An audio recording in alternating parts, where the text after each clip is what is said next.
Saludos, hermanos y hermanas de toda la comunidad de la Iglesia Adventista del Séptimo Día. Arrancamos con un nuevo programa para usted, con el objetivo de resolver sus preguntas, sus interrogantes de la Biblia y del espíritu de profecía. Bienvenidos, estaremos analizando todo lo relacionado con temas proféticos, temas bíblicos y temas aún que se encuentran en el espíritu de profecía que quizá no ha logrado entender en este nivel. Bienvenidos. Entonces, vamos a darle la oportunidad en esta ocasión, como ministro del Evangelio, Enoch Martín, voy a cumplir lo que dice la palabra de Dios, que debemos estar listos para responder con respeto al que demande la razón de nuestra fe. Entonces, estoy preparado, tengo ya aquí el equipo necesario, tengo los libros, tengo las versiones listas de Biblia para poder contestar en este momento sus preguntas proféticas. Arrancamos. ¿Quién quiere ser el primero en lanzar una pregunta bíblica o profética? Y si usted no la lanza, entonces la lanzo yo para ver qué tanto usted conoce de los temas de profecía. Nivel ahora profético, puedo decir, especialmente en estos últimos días, el que no conoce de la profecía no conoce del futuro. El que no conoce de la historia no conoce del pasado. Y el que no guarda los mandamientos de Dios en el presente sencillamente no tiene protección. La Biblia nos da luz sobre el futuro y también luz sobre el pasado, pero sobre todo nos da luz en el presente. Y por eso le llamamos nosotros verdad presente. El apóstol Pablo en segunda de Pedro, el apóstol Pedro en una de sus epístolas, en segunda de Pedro, el capítulo 1, el versículo 12 dice así: por eso siempre os recordaré estas cosas, aunque vosotros las sabéis y estáis confirmados en la verdad presente. Bien, entonces debemos nosotros estar bien establecidos en la verdad presente. Y es ahí donde usted entra. Si alguien le pide que le explique un tema, entonces usted tiene que saber explicar. Y si tiene alguna duda, ahora lo vamos a responder con este programa llamado El Respondedor, donde vamos a tener el privilegio de ayudarle a usted en sus dudas proféticas. Excelente, bienvenidos a los que ya se están conectando. A los que están iniciando aquí con esta transmisión, estamos en el nuevo programa, arrancando hoy sábado de tarde, para hacerlo dinámico, para que usted participe.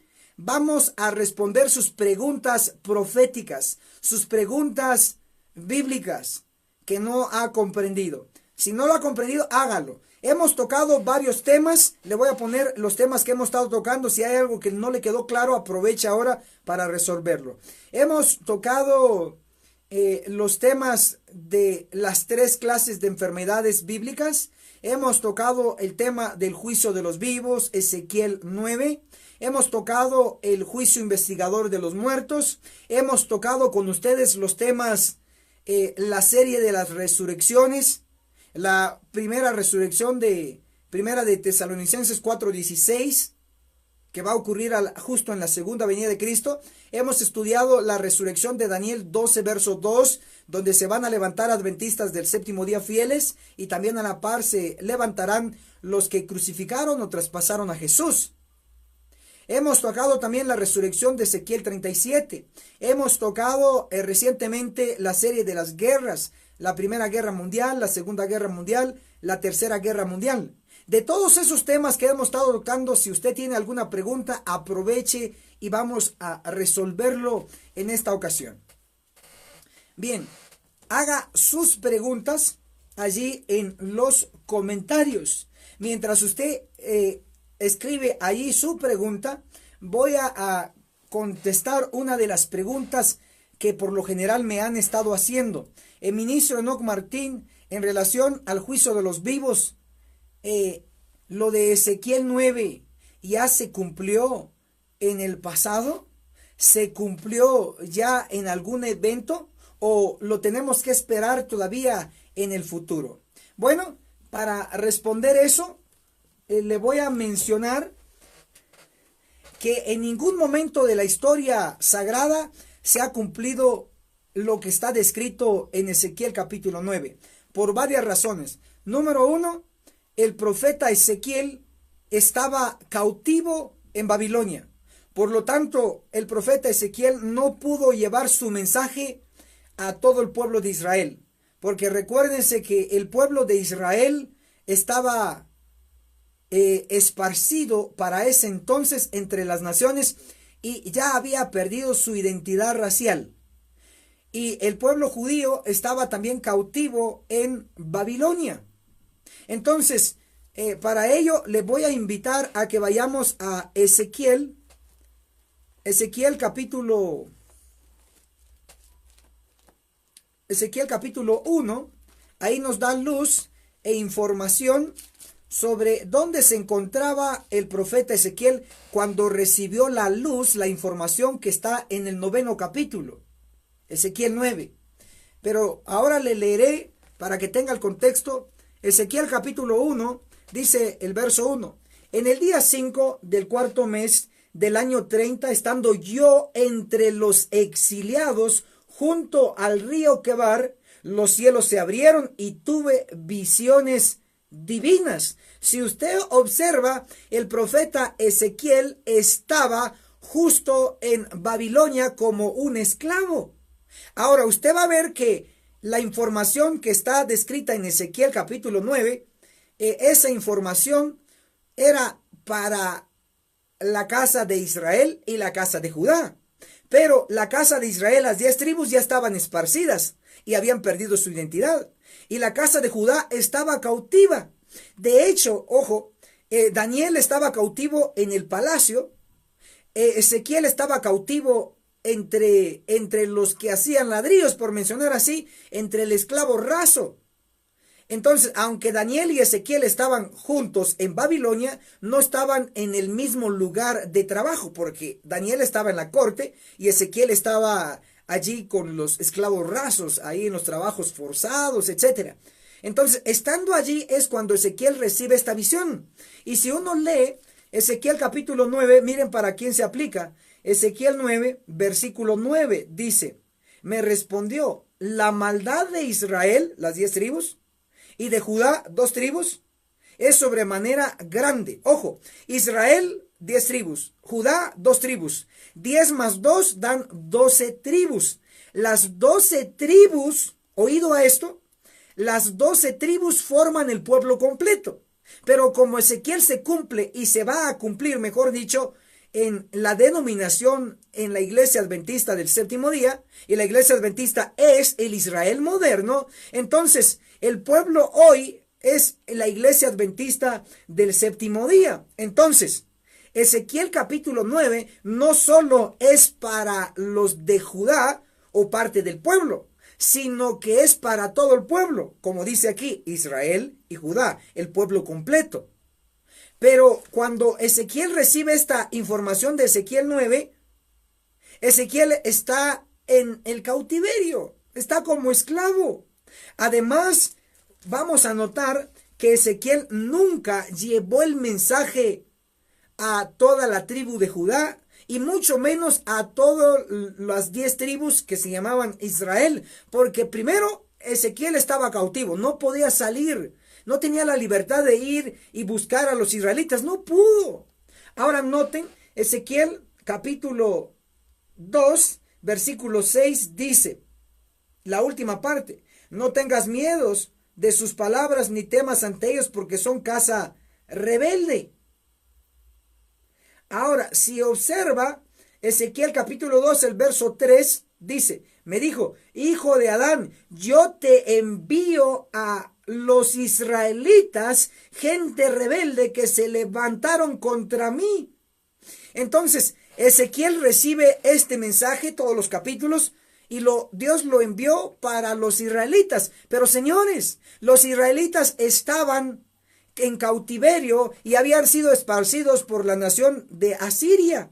Y además Ezequiel estaba prisionero. ¿Qué prisionero puede salir de la cárcel e ir a dar un mensaje en el exterior? Nadie, señores. Entonces, Ezequiel nunca llevó su mensaje a los israelitas del Israel antiguo. Por lo tanto, implica que este mensaje de Ezequiel, desde el capítulo 1 hasta el último capítulo del profeta, nunca tuvo aplicación directa para el Israel antiguo, sino que tiene aplicación directa para el Israel moderno.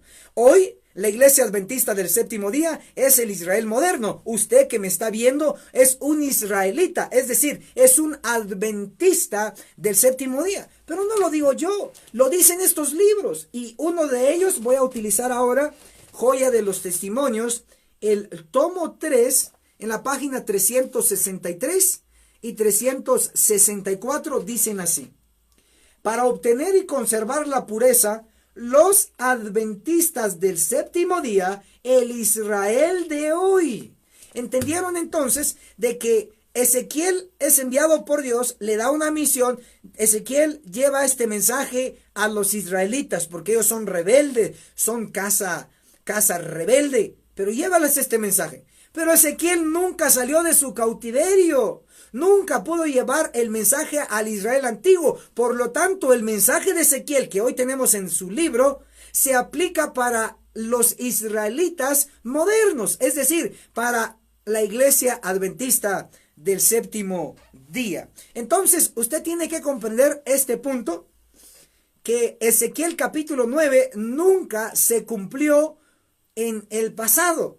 Ezequiel capítulo 9 se va a cumplir en nuestros días. Y no lo digo yo, sino que lo dice el espíritu de profecía. Por ejemplo, manuscritos inéditos.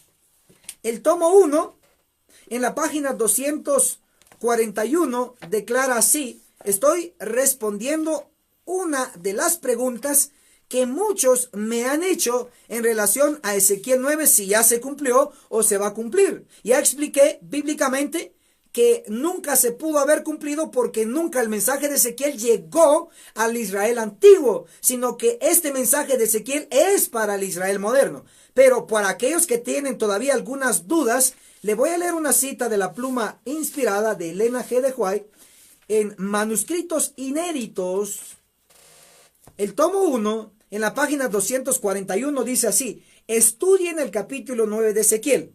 Si ya se cumplió, ¿para qué lo vamos a estudiar? Ahora miren qué dice Elena de White: esas palabras se cumplirán futuro literalmente. Entonces esta cita descarta toda posibilidad de que Ezequiel 9 se haya cumplido en el pasado. No se cumplió Ezequiel 9 en el pasado porque el Israel, las 10 tribus, estaba cautiva y esparcida. Judá estaba cautivo en Babilonia. Nunca se cumplió. Por lo tanto, dice Elena de White, Manuscritos Inéditos, el tomo 1, página 241, Ezequiel 9, esas palabras se cumplirán futuro literalmente. Bien, entonces todo teólogo que esté engañando diciendo que Ezequiel 9 ya se cumplió es un mentiroso. Porque Elena de White está diciendo, guiada por el Espíritu Santo, que estudiamos Ezequiel 9 y que esas palabras ahí descritas se van a cumplir todavía en el futuro. Amén. Gloria a Dios. Una profecía que todavía está pendiente y muy próximo va a empezar. Bien, estamos en el programa llamado El Respondedor, donde vamos a responder sus preguntas más relevantes. Entonces, voy a leer sus preguntas que ya tenemos un montón aquí. Si no ha escrito sus preguntas, hágalo ahora. Escríbalo bien, con signos de interrogación, bien hecho. Por adiós, todo bien hecho. Y vamos a ir respondiendo según su turno. Bueno, ahí dicen, vamos a ver. Una pregunta. ¿Cómo toma usted los 1290 días y los 1335 días de Daniel 12? ¿Los aplica hacia el futuro o los aplica hacia el pasado? Porque la posición de la dirigencia adventista se aplica al pasado. Ok, miren, aquí no importa cuál es mi posición y no importa cuál es la posición de la iglesia. De hecho, Si no saben, el espíritu de profecía dice que la iglesia diariamente se está convirtiendo al mundo, así que no es confiable. Por el otro lado, dice, no puedo confiar tampoco en el liderazgo a ciegas, porque dice la inspiración, los pastores dice que están dormidos, dice despierten ministros, así dice la hermana White. Y por el otro lado dice, hablando de predicadores, dice, predicadores dormidos predicándole a un pueblo dormido. En pocas palabras, no importa cuál es mi posición y no importa cuál es la posición de pastores, de liderazgo o de la iglesia, no importa. Lo que sí importa es qué dice la Biblia, qué dice el espíritu de profecía. Así que si vamos a hacer preguntas, hagámoslo en el sentido correcto. Y se los digo con toda seguridad para que usted tenga bien consciente allí en su mente las preguntas. La posición de la Biblia. La posición de la Biblia y del espíritu de profecía es la siguiente. Que los 1290 días y los 1335 días tienen que aplicarse el principio de día por año. Eso está en Daniel capítulo 12, el versículo 11 menciona los 1290 días. Y Daniel capítulo 12, versículo 12 menciona los 1335 días. Si le aplicamos el principio de día por año, entonces tendríamos 1290 años y tendríamos 1335 años. Ahora, yo voy a contestar basado en lo que se describe en la Biblia. Estos dos bloques de tiempo, oído a esto, son parte de la profecía de Daniel 8:14. Y ahí está la respuesta. Daniel 8:14 dice, hasta 2300 tardes, luego el santuario será purificado.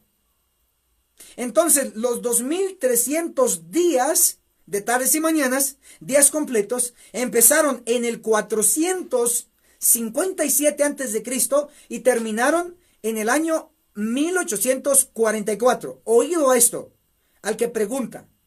Estos dos bloques de tiempo de Daniel 12, los 1290 años y los 1335 años, le pertenecen al bloque más extenso, que son los 2300 años. En otras palabras, los 2300 años ya están en el pasado, desde el 457 punto de partida antes de Cristo hasta 1844. Por lo tanto, estos dos bloques de tiempo le pertenecen a los de 2300 años. Luego, de hecho, yo tengo esto explicado en mi canal en YouTube. Me puede localizar como Ministro Enoch Martín. En la serie de Daniel, en la lección 13 de Daniel, coloque así, Ministro Enoch Martín, va a aparecer el último video donde explico los bloques de tiempo. Puedo contestarle entonces que estos dos bloques de tiempo le pertenecen al bloque grande de tiempo de Daniel 8:14. Y eso ya está en el pasado.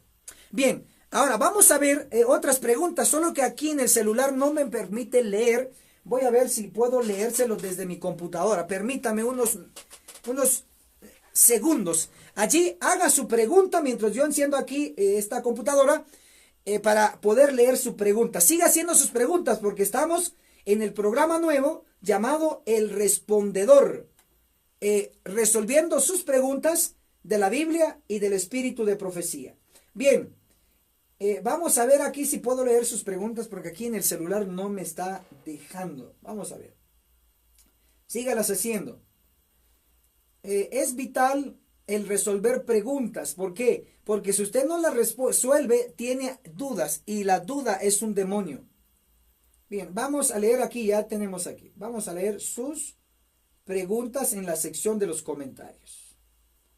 Bueno, aquí tenemos otra de las muchas preguntas. Dice, ¿el Papa Francisco es el último Papa? La respuesta es la siguiente. Ojo a esto.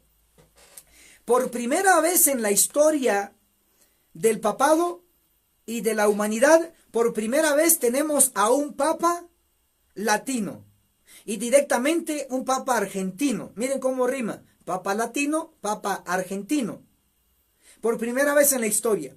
El Papa Francisco, debe usted saber que es un jesuita declarado. Es decir, fue entrenado en escuelas y universidades jesuitas.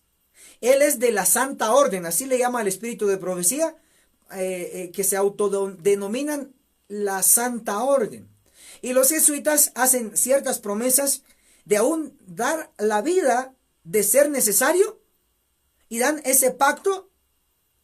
Y tenemos muchos ejemplos de jesuitas que se han sacrificado por la causa de ellos. Les pongo un ejemplo.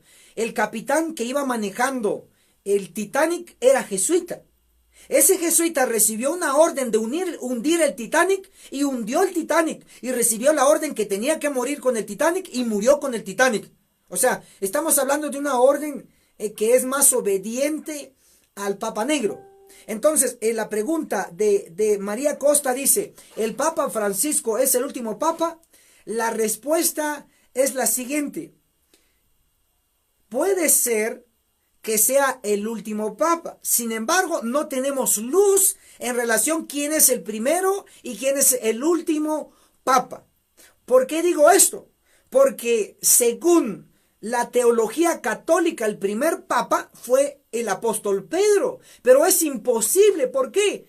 Porque Pedro tenía esposa. Pedro llevó a Jesús allá con su suegra. Entonces, Pedro no pudo haber sido el papa. Además, la iglesia nunca se fundó en Pedro. Se fundó en la verdad y no en Pedro. Pero bueno, ese es otro tema.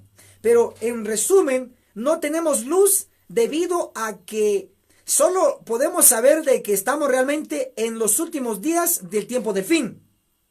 Si se acelera los eventos, le menciona qué eventos.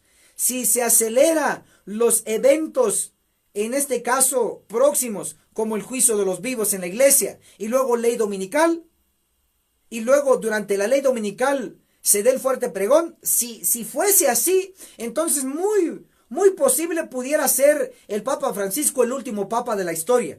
Y si fuera así, el Papa Francisco tendría que morir, no por coronavirus, sino que tendría que morir en la segunda venida de Cristo, porque segunda de Tesalonicenses capítulo 2, versículo 8 dice que el Señor matará a aquel inicuo, el Papa, con el resplandor de su venida. Entonces, interesantemente, podemos decir, si los eventos se aceleran de aquí para adelante, es posible que ya no dé tiempo para reelegir otro papa, pero solamente estamos hablando de posibilidades que realmente no sabemos.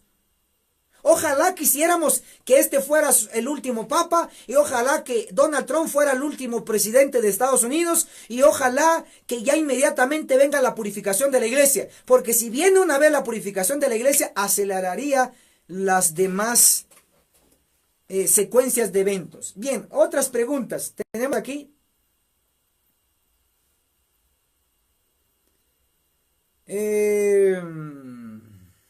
Hermano Enoch, dice la hermana Celina, ¿estamos en el tiempo de gracia? La respuesta es positiva.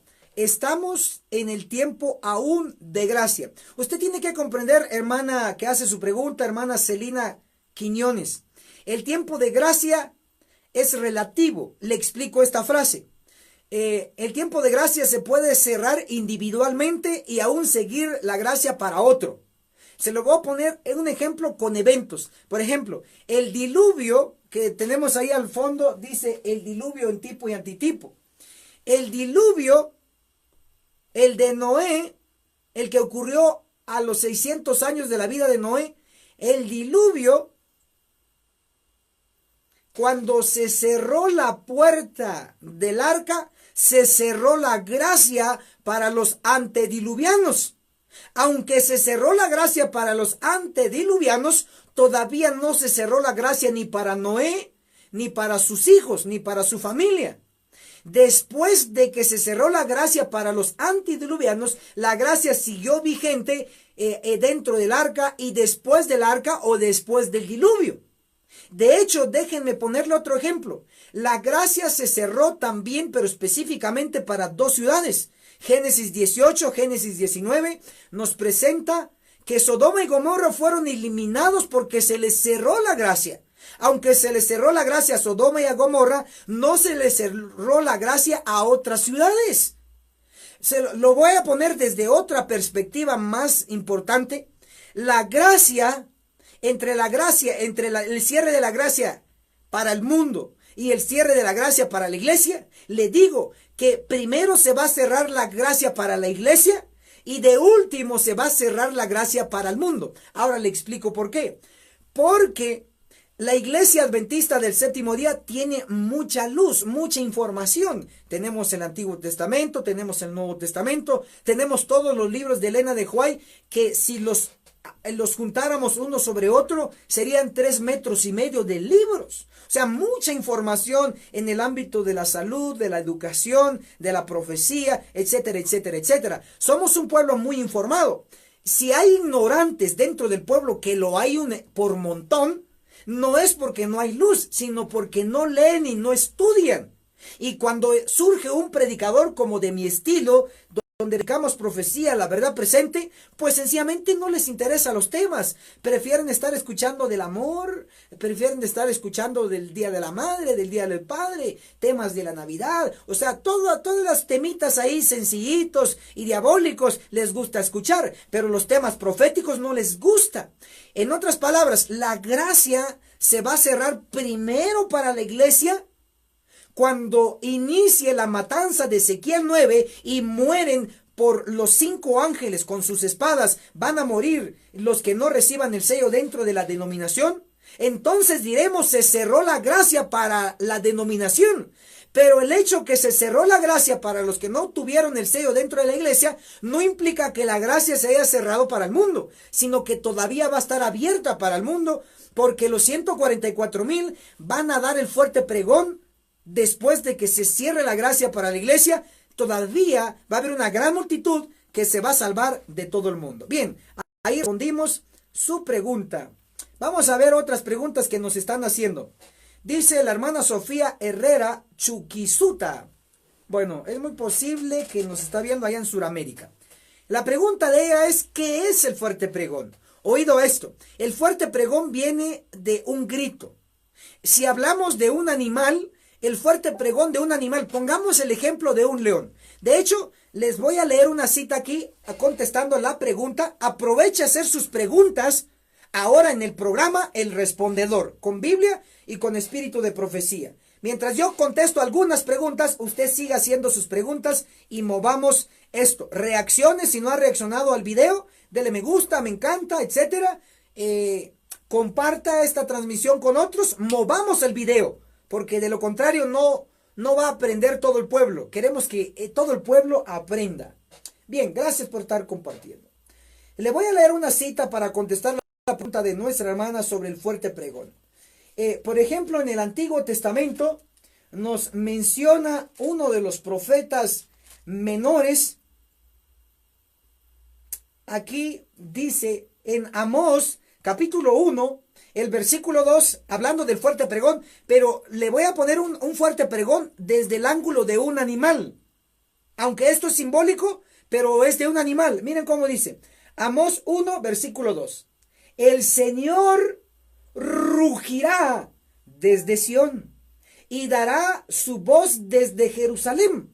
Escuchamos que dice el versículo que el Señor, que Cristo va a rugir desde Sión. El hecho cuando un león ruge, eso es un pregón desde el ángulo de un león.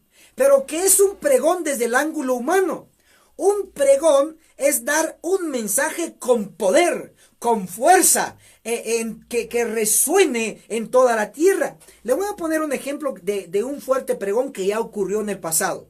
Por ejemplo, Hechos capítulo 1, el versículo 15 dice que estaban reunidos allí en el aposento alto como unos 120 en número. Estos 120 fue el resultado de la labor del Padre, del Hijo y del Espíritu Santo.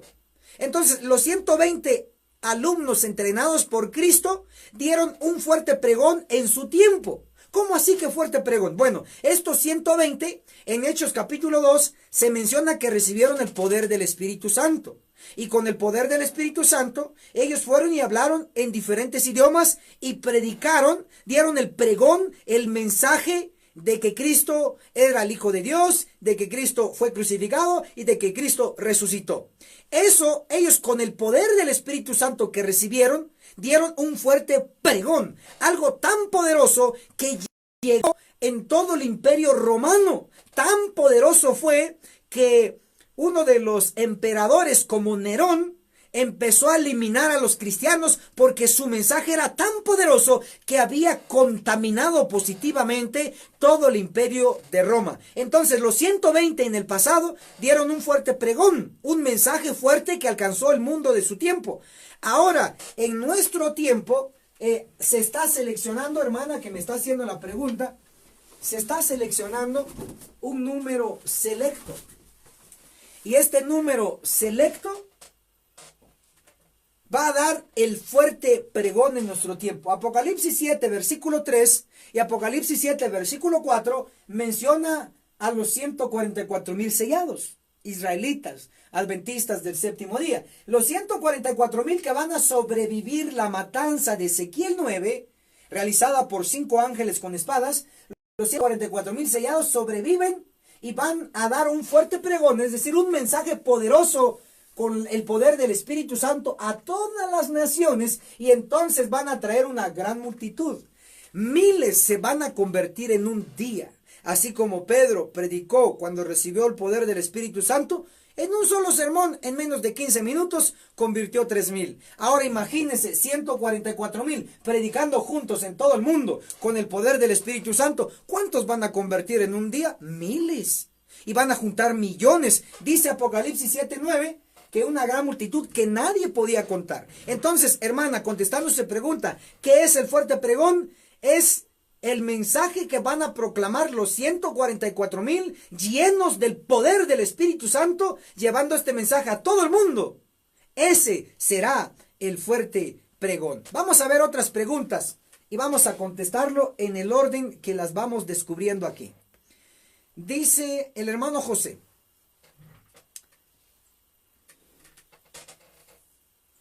Pastor, más información por favor sobre el pan de Ezequiel capítulo 4 versículo 9. Efectivamente, miren, gracias por sus preguntas, síganlo haciendo. Si no los puedo leer, repítanlo otra vez para que yo los lea, porque aquí los estoy viendo. Voy a contestar la pregunta de nuestro hermano José Manrique Cochachi. Está preguntando sobre los granos de Ezequiel 4, versículo 9. Efectivamente, hermano, le voy a dar aquí a ver si logra ver el cuadro, a ver si lo logra ver. Allí, le voy a mostrar el cuadro de Ezequiel 4.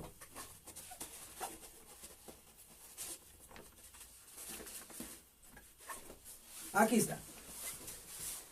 Hermano José, observa entonces. Todo esto que ve aquí, que a primera vista es mucha luz y no todos lo asimilarían a la primera. Por lo tanto, hoy solo les voy a dar una idea. Oído esto. Allí en Ezequiel 4:9 habla de 6 granos.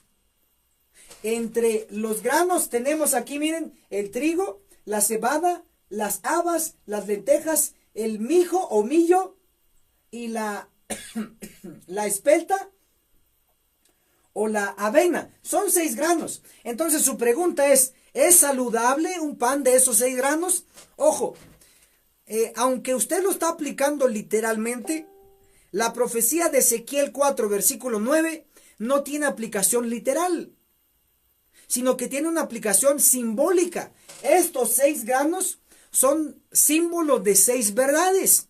Sin embargo, como usted me está haciendo la pregunta, de hecho, en Estados Unidos hay un pan que se llama el pan de Ezequiel 4. Es decir, un pan hecho con estos 6 granos. No digo que esté mal, porque no le puedo decir que no nutre. Sí nutre, porque Dios no daría algo con un simbolismo perfecto. Por eso es de que Dios utiliza estos 6 granos como símbolos de alimento espiritual. En resumen, si usted ha intentado o va a intentar hacer un pan con los 6 granos de Ezequiel 9, definitivamente no se va a intoxicar. Al contrario, le va a fortificar. Así como espiritualmente estos 6 granos representan 6 verdades y alimentan estas 6 verdades el alma y no causan daño y nutren la vida espiritual. De igual manera, la combinación de estos 6 granos de Ezequiel 4, verso 9, también puede nutrir físicamente. Bien, ahí le contesté. Vamos a ver otras preguntas. Siga haciendo sus preguntas y en la medida posible le vamos a ir contestando. Vamos a ver aquí, dice el hermano Julio César Miranda, dice: hermano, permítame, es que como están haciendo varias preguntas, van corriendo y van cambiando. Si no leo su pregunta rápido, repítalo otra vez para que llegue aquí a mi pantalla. A ver, vamos a ver si localizamos al hermano Julio. Parece que se nos fue el asunto aquí de la pregunta. Es que va cambiando, hermanos, me va corriendo ahí. No lo alcanzo a leer todo, Vamos a ver, vamos a intentar. Ok. Si no logro leer su pregunta, repítalo otra vez para que yo pueda leerlo.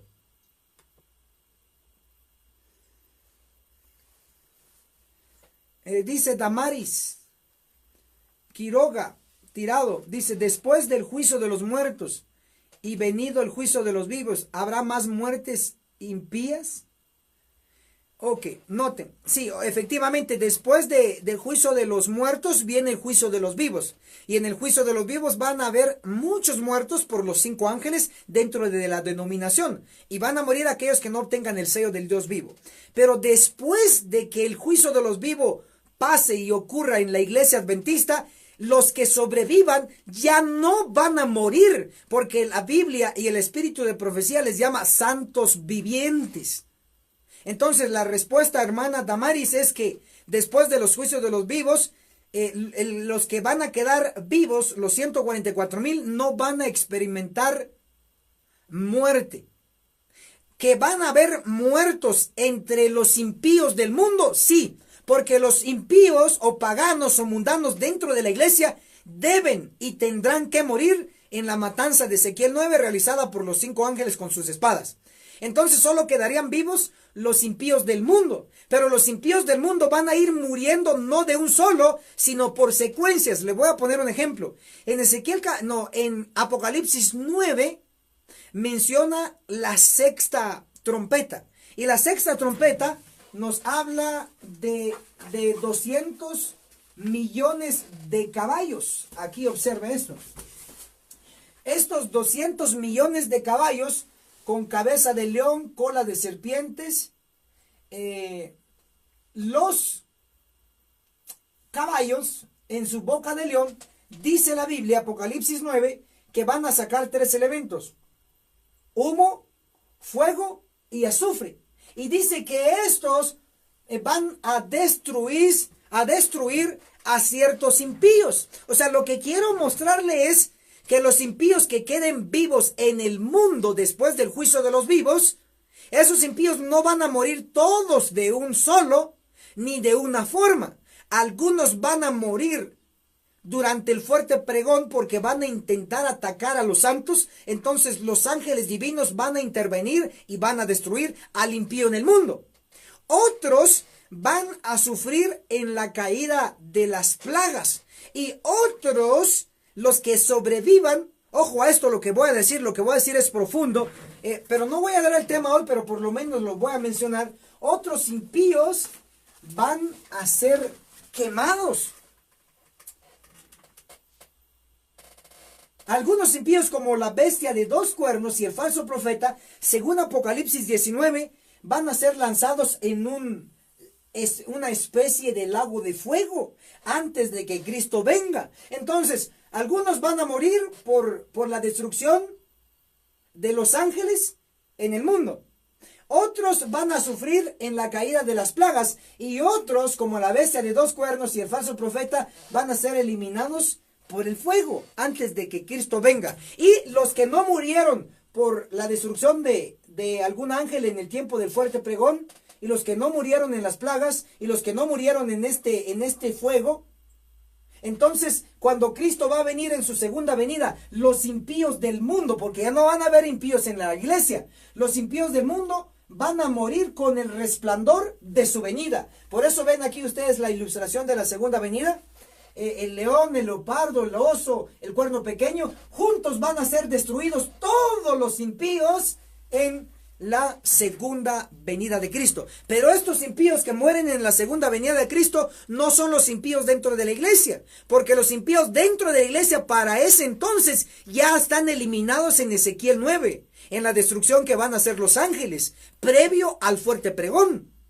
Así que los únicos impíos que van a morir del mundo en la segunda venida son todos aquellos impíos de las iglesias nominales como presbiterianos, metodistas, católicos, satánicos, ateos, agnósticos, etcétera. Todos esos impíos del mundo sí van a morir en la segunda venida de Cristo. Y eso lo reafirma Segunda de Tesalonicenses capítulo 2.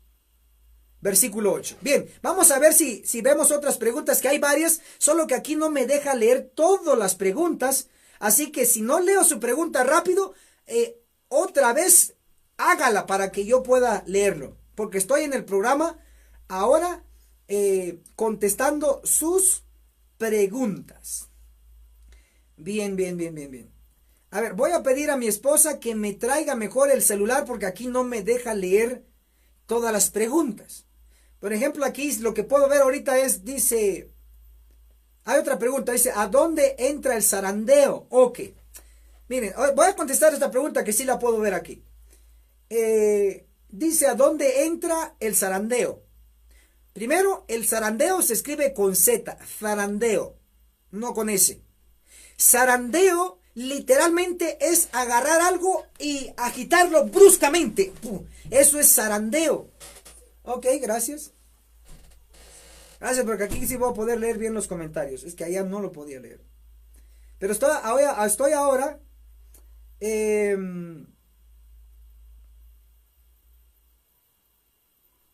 estoy contestando la pregunta de dónde entra el zarandeo. Muy bien. El zarandeo va a ser un momento donde se va a descubrir quién es trigo y quién es cizaña. Le voy a poner esta parte desde la perspectiva de Jesús. Miren que dice Mateo capítulo 3, aquí en palabras de Juan el Bautista, Mateo 3, el versículo 12, dice, hablando Juan el Bautista de Cristo, su aventador está en su mano, limpiará su era significa tierra, limpiará su tierra, allegará su trigo en el granero y quemará la paja en el fuego inapagable. O sea, zarandeo básicamente es para apartar y seleccionar lo que es trigo de la paja o cizaña. Entonces, básicamente el zarandeo que la mayoría del adventista conoce y malentiende es que cuando venga la ley dominical va a ocurrir el zarandeo. Mentira. El zarandeo es, ojo, el zarandeo es la clasificación del trigo y la exclusión de la cizaña. Y básicamente cuando ocurra esta separación, se cumplirá el juicio de los vivos, lo que conocemos como la matanza de Ezequiel 9, o como Cristo lo colocó en Mateo 13, ojo a esto, Mateo 13, el versículo 39, y los segadores son los ángeles, o sea, los que van a separar en el zarandeo lo que es trigo y cizaña, van a ser los ángeles. No va a ser ninguna ley dominical. De hecho, la ley dominical va a venir a proteger a los impíos y viene a atacar a los santos. Por lo tanto, en la ley dominical ni es bíblico, ni es aprobado por el espíritu de profecía que la ley dominical va a ser el zarandeo. No, de que va a ocurrir la ley dominical, sí, pero la ley dominical va a ocurrir hasta después de que la iglesia adventista sea purificada. O puesto de otra manera, hasta que ocurra el zarandeo en la iglesia adventista o la separación del trigo de la cizaña, entonces y solo entonces puede venir la ley dominical. Pero miren qué más dice, quiénes van a ser encargados de hacer el zarandeo. Ya dijo los ángeles, pero lo voy a reafirmar. Mateo 13, el verso 49 dice, así será el fin del mundo. Saldrán los ángeles, apartarán a los malos, la cizaña, de entre los justos, el trigo. Entonces, ¿la ley dominical va a separar el malo del justo? No, señores, la Biblia no enseña eso. Son los ángeles los que van a quitar la cizaña y van a apartar el trigo en el granero, lo van a proteger. Entonces, al que pregunta sobre el zarandeo, va a ser en la iglesia adventista y lo van a realizar los ángeles. Y no lo digo yo, ya lo leí en la Biblia, lo dijo Jesús. Pero también lo dijo Elena de White. Ahora lo voy a leer. Estoy contestando sus preguntas proféticas. Aproveche porque no todos los días voy a estar contestando sus preguntas. Hay días que solo me enfoco en dar temas proféticos y a veces no puedo contestar sus preguntas en el desarrollo del tema. Pero ahora sí, exclusivamente estoy contestando sus preguntas. Si no ha reaccionado, no le ha dado me gusta, no le ha dado me encanta, entonces hermano, usted ni siquiera eso colabora. Colabore, comparta esta transmisión para que otros que tienen dudas en este programa llamado El Respondedor, yo le pueda en el nombre de Jesús, con la Biblia y el Espíritu de Profecía, resolver su pregunta. Bien, voy a leer aquí lo que dice Testimonios para los Ministros para ya cerrar la respuesta de la pregunta sobre el zarandeo. Testimonios para los Ministros en la página 47 dice así. El tiempo de la siega, o sea, del zarandeo, determinará plenamente el carácter de las dos clases especificadas bajo el símbolo de la cizaña y el trigo. Oigan esto. La obra de separación es confiada a los ángeles de Dios, no es encomendada en las manos de hombre alguno. Entonces queda bien claro que el zarandeo, lo que va a separar el trigo de la cizaña, no va a ser la ley dominical, sino que van a ser los ángeles, señores, hermanos queridos, que ya no los engañen.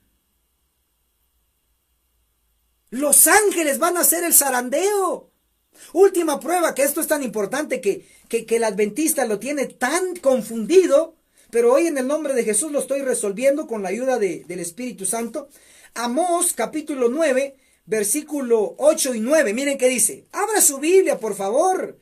Amós capítulo 9, versículo 9 y versículo 10. Dice así. Porque mandaré que la casa de Israel sea zarandeada. Observe. La casa de Israel aquí es el Israel moderno, la iglesia adventista. Pero ¿cómo dice Amós 9:9?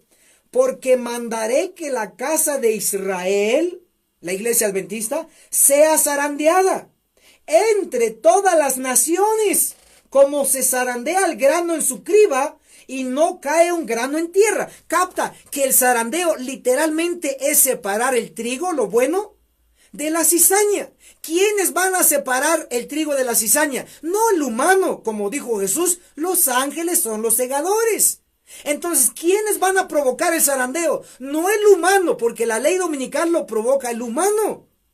Para ser más específicos, lo va a provocar Estados Unidos de Norteamérica. El presidente que en ese entonces esté allí va a colocar la ley dominical y va a ser ley dominical. Pero no es el zarandeo que está hablando la Biblia, porque el zarandeo literalmente es separar el trigo de la cizaña. Y como lo dice la Biblia, lo van a hacer los segadores, que son los ángeles. Y el Espíritu de Profecía lo reafirma que son los ángeles. Ahora aquí, miren cómo se va a separar.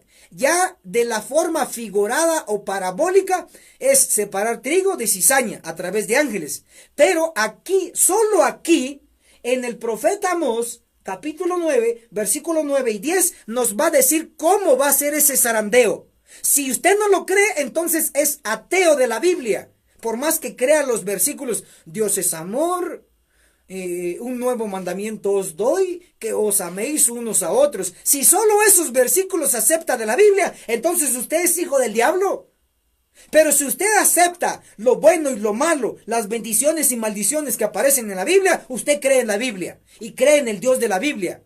Miren que dice aquí, Amós 9, capítulo 9, verso 9. Porque mandaré que la casa de Israel, la iglesia adventista, Israel moderno, sea zarandeada. ¿En dónde? Entre las naciones. Justo la iglesia adventista hoy está entre las naciones. Guatemala, Estados Unidos, Canadá, España, Alemania, etcétera. Porque mandaré que la casa de Israel sea zarandeada entre las naciones. Ahí estamos. Ahora, ¿cómo va a ser este zarandeo? Amós 9, versículo 10 dice, oído, a espada morirán todos los pecadores de mi pueblo, los que dicen, no se acercará ni nos alcanzará el mal. Entonces, el zarandeo lo van a hacer los ángeles con espada, y todos los pecadores dentro de la iglesia, representados o simbolizados por cizaña, van a ser cortados. Esto es terrible. Durante 20 años he estudiado esta teología avanzada y la he estado compartiendo en el mundo adventista. Cientos y miles han escuchado este mensaje a través de estos labios. Pero realmente esto es tan claro que es difícil no entenderlo. El zarandeo próximo lo van a realizar los ángeles y con espadas en manos. Van a morir viejos, niños, jóvenes, doncellas, mujeres. Leas Ezequiel 9:6, ahí lo dice. Bien, he contestado el tema del zarandeo. Ahora vamos a ver otras preguntas de ustedes. Aquí sí lo logro ver. Vamos a ver, si no has leído su pregunta, textéelo otra vez para leerlo. Dice, hermano, dice la hermana Maribella allá en República Dominicana. Hermano, ¿por qué a Jesús se le llama hijo de David y no hijo de Abraham? Buena pregunta. Aquí entramos al tema que se llama el árbol genealógico profético. En el árbol genealógico tenemos una secuencia. Jesús es llamado hijo de David porque fue así. Miren, en el análisis final, Jesús es descendiente de Abraham. Porque aquí está en contraposición. ¿Por qué hijo de David y por qué no hijo de Abraham? Pero al decir hijo de David, está diciendo hijo de Abraham. Lo explico de la siguiente manera. Así escalable. Primero está Abraham, luego Isaac, luego Jacob. Jacob se cambió de nombre, Dios lo cambió de Jacob a Israel. Israel individual tuvo 12 hijos y los 12 hijos formaron las 12 tribus. Y las 12 tribus se llamaron Israel. Entonces, una de las 12 tribus, la tribu de Judá, de la tribu de Judá vino Isaí, y de Isaí vino David, y de David vino Cristo. Ahora observen, yo lo estoy explicando de la manera sencilla, pero en el análisis profundo tendríamos que descubrir, y lo tendría que explicar, que tengo un tema que realmente tendríamos que analizar realmente de dónde venía o de dónde descendía María, porque María fue la madre de Jesús y José realmente solo fue un padrastro, porque el padre fue Dios mismo, el Espíritu Santo que engendró a Jesús. Ustedes lo saben. Entonces, obsérvese esto, que en realidad para descubrir realmente de qué tribu venía Jesús, tendríamos que analizar la genealogía de María y no la de José, porque José solo fue un padrastro, un símbolo de padre, pero realmente no fue padre de Jesús, usted lo sabe bien. Pero en el nivel profético, por ser José esposo de María y María madre de Jesús, entonces José al venir de David, entonces a Jesús se le llama hijo de David. Pero en el análisis final, decir a Jesús hijo de David es decir hijo de Abraham. ¿Por qué? Porque está Abraham, Isaac, Jacob, Jacob a Israel, Israel 12 tribus, de las 12 tribus una es Judá, y de Judá viene Isaí, de Isaí David, y de David viene Cristo.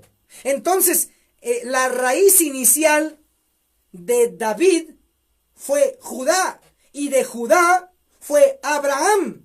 En el análisis final, por lo tanto, decir hijo de David es decir hijo de Abraham, porque David no pudo haber nacido si no hubiese existido la tribu de Judá. Y si no existe la tribu de Judá, entonces no existe Israel. Y si no existe Israel, no existe Isaac. Si no existe Isaac, entonces no existe Abraham.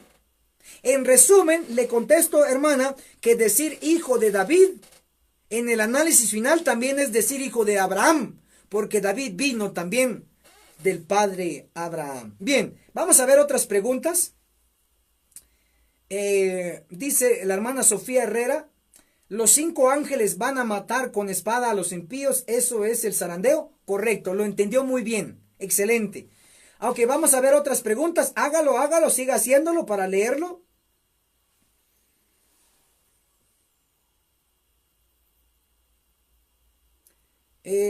Celina Quiñones dice, hermano, creo que nadie quedará en la iglesia porque nadie es justo.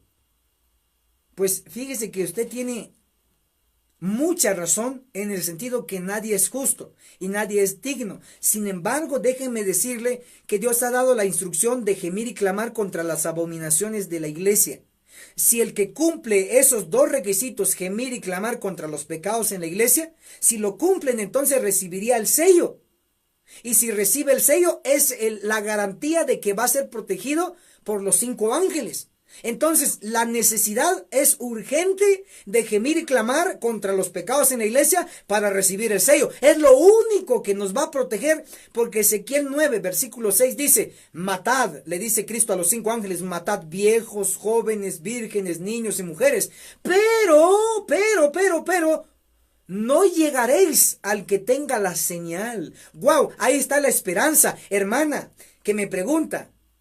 Es cierto, dignamente no somos para sobrevivir, pero en la misericordia de Dios, si cumplimos hoy los 2 requisitos, gemir y clamar contra los pecados en la iglesia, si tan solo cumplimos esos 2 requisitos, nos colocará el sello de protección, y es lo que nos va a hacer no morir, y es lo que va a provocar sobrevivir a la matanza registrada en Ezequiel capítulo 9. Bien, siga haciendo sus preguntas, que ahora sí tengo acceso a todas sus preguntas para leerlo y contestarle con mucho gusto a usted. Bien, vamos a leer otra pregunta. Si no he leído su pregunta, repítalo otra vez para que me aparezca aquí en el sistema, porque los comentarios, como son muchos, van subiendo y ya no veo. Mientras yo respondo uno, va subiendo su pregunta. Así que repítala si no la he contestado. Dice...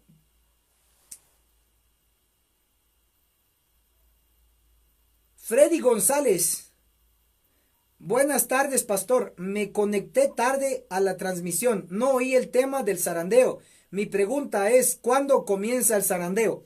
Como ya contesté, le voy a recomendar que terminando este programa que se llama El Respondedor, con Biblia y Espíritu de Profecía, como ya respondí a esta pregunta, le voy a recomendar que al terminar este video, el video va a quedar aquí en mi canal en Facebook, y va a poder ver del inicio la transmisión y ahí está la respuesta. Ahora vamos a ver otra pregunta. Dice Arcos Esdim.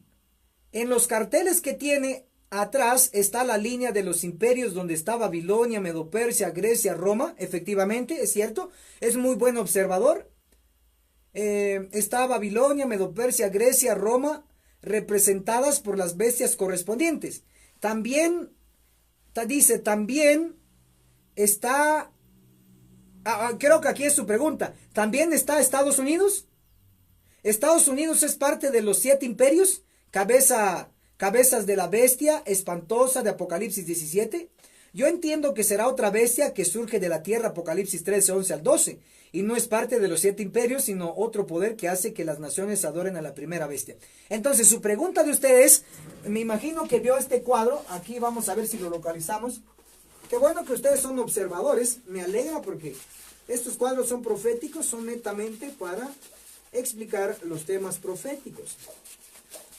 Hablando de las bestias, esto lo encontramos en el registro de Daniel 7. Aquí está. Me imagino que vio usted esto. Si nota, tenemos el león 1, el oso 2, el leopardo 3, la bestia indescriptible en sus 2 fases 4, la bestia mixta 5 y la bestia de 2 cuernos 6. Aquí está. Entonces, hermano, contesto su pregunta. La bestia de 2 cuernos es una bestia independiente. Por eso aparece aquí. Y aparece aquí porque la bestia de dos cuernos representa a Estados Unidos de Norteamérica y Estados Unidos es la potencia mundial. Por eso es de que Dios en su divinidad vio el futuro y vio que iba a surgir un país llamado Estados Unidos. Basado en sus características, nos simbolizó este país con la bestia de dos cuernos. Entonces es lo que puedo responder. Efectivamente, Estados Unidos está acá. No como parte de la quinta bestia, la que tiene 7 cabezas y 10 cuernos, sino como una bestia independiente, como una potencia mundial independiente. Bien, es lo que le puedo contestar. Siga haciendo su pregunta, hermano y hermana. Aproveche, estamos en el programa El Respondedor. Permítanme tomar un poquito de agua.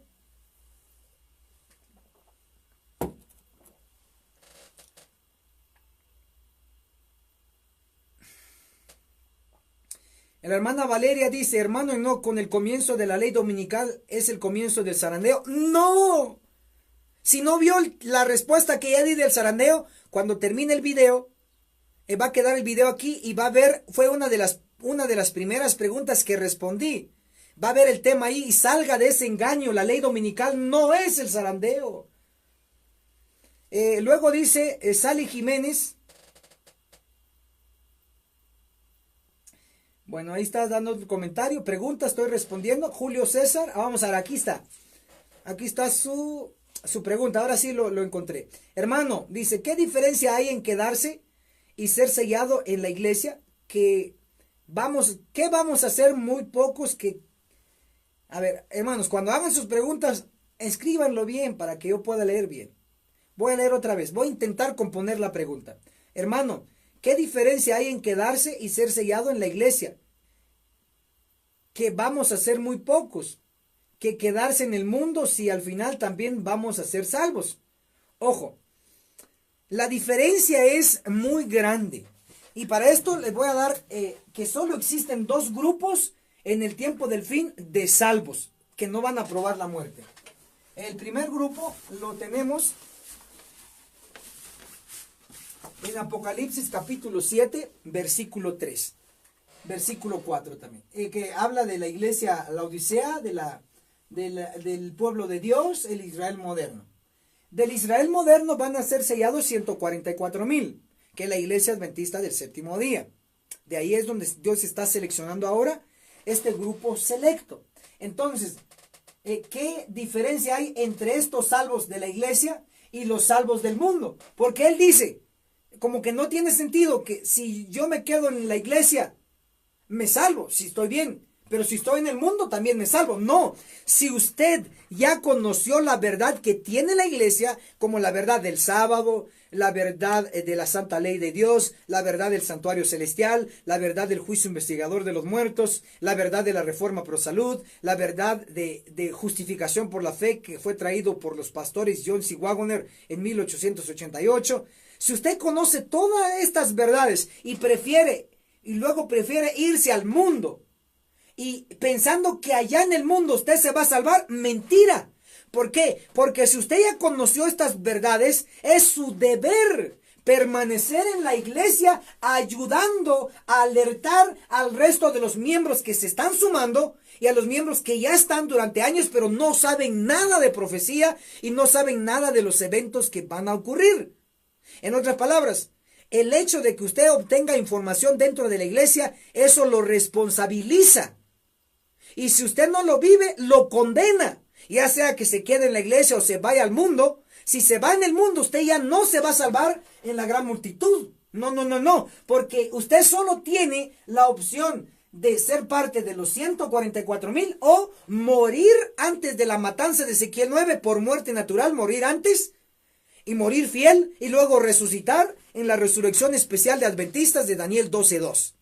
Entonces, no se confíe. No. Si usted se va de la iglesia y vive como el mundo, con el mundo, usted se va a perder allá. No es que va a haber una segunda oportunidad en el mundo, no. Es en la iglesia que Dios le ha dado oportunidad. No se vayan de la iglesia. Otra pregunta, vamos a ver. José David. Hermano, mi pregunta es cómo se gime y se clama por los pecados que se cometen dentro de la iglesia? Hermanos, 100 puntos por su pregunta. ¿Cómo se gime? Bueno, Ezequiel capítulo 9, el versículo 3 y el versículo 4, ahí aparece Cristo el Señor, llama a un ángel, al varón que tiene el tintero de escribano, o sea, tiene un sello, y Cristo le dice en Ezequiel 9, versículo 4, le dice al ángel: pasa por el medio de la ciudad, por el medio de Jerusalén. Jerusalén es la iglesia adventista, el pueblo de Dios. Pasa por el medio de Jerusalén, la iglesia, y pone un sello a los hombres que gimen y que claman en contra de las abominaciones que se hacen en medio de ella. Entonces la clave para recibir el sello es gemir y clamar contra los pecados. Ahora el hermano pregunta, dice: hermano, ¿y cómo se gime y cómo se clama para obtener el sello de Dios? Bueno, ahora, gemir, básicamente gemir es estar triste por nuestros pecados. Gemir es orar por mis pecados y por los pecados de la iglesia. Cuando uno dice: Señor, perdone mis pecados, mis abominaciones. Señor, perdone los pecados del pastor, del anciano, del pueblo adventista. Tenga misericordia de nosotros. En resumen, gemir es arrepentirse. Gemir es dejar de pecar. Entonces, lo primero que usted tiene que hacer para recibir el sello es dejar de pecar. Bajo la palabra de gemir es dejar de pecar. Ok, ya comprendimos eso.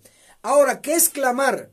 Clamar es predicar la verdad presente. ¿Y cuál es la verdad presente? La verdad presente es que viene un juicio de los vivos muy próximo a la iglesia adventista y tenemos que alertarlo a la iglesia, a sus miembros.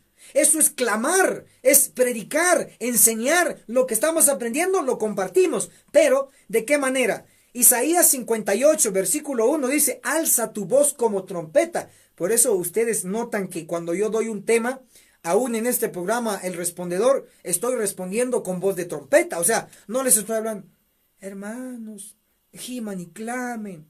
Hermanos, hay mucho pecado en la iglesia. No, mi voz no es así. Mi voz es de trompeta. Hermanos, hay que gemir y hay que clamar, porque Isaías 58, 1 dice: alza tu voz como trompeta y anuncia a mi pueblo su rebelión.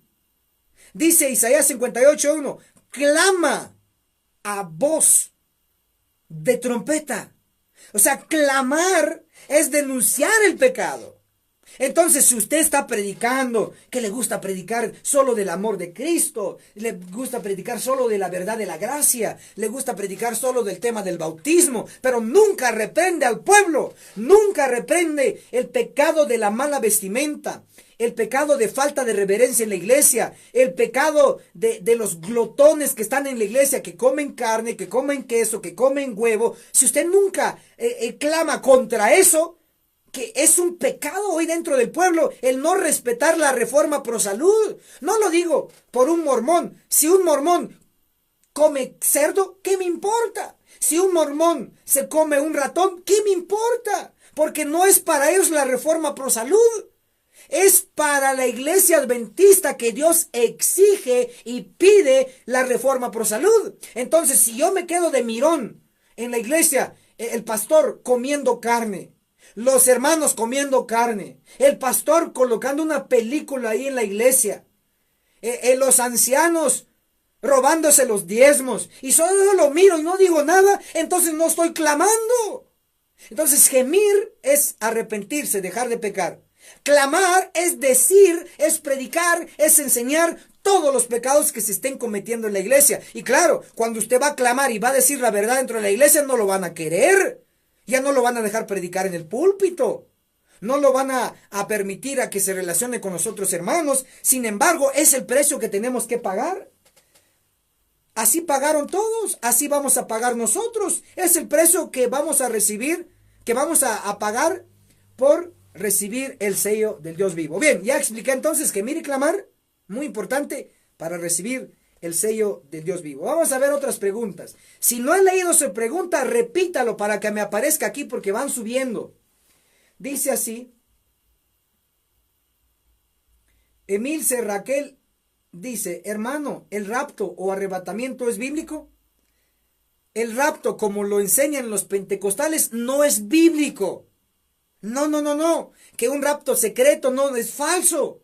Lo que sí enseñamos es que la Biblia en Isaías 59:20 dice, el Redentor, el Señor, Cristo vendrá a Sión.